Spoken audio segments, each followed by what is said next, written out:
Story can mean a lot of things to a lot of different communities, to a lot of different peoples. I think as humans, we search for stories and everything as a way to understand, as a way to process.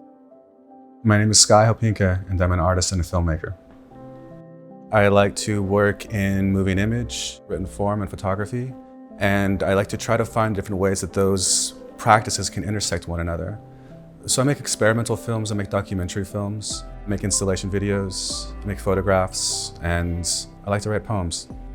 What I'm interested in doing is to look at a more circular form of storytelling, or one that doesn't necessarily have a beginning, middle, and an end in the way that we're accustomed to living in the culture that we live in right now.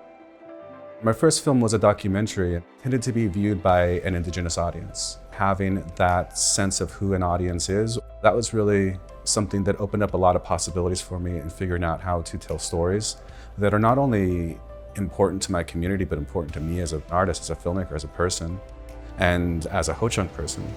Once I started really seeing the possibilities of making films outside of more conventional forms, I've just been going ever since. I like to incorporate a lot of abstraction in my work, visual abstraction, sound abstraction, as a way of protecting some meaning, but also hopefully instilling a different way to interpret what you're seeing on screen.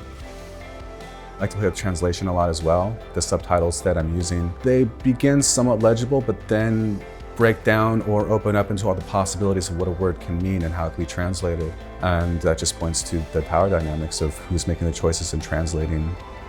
The more that I can be seen as one small part of a larger constellation of works and voices that make up Indigenous peoples in this country, the better.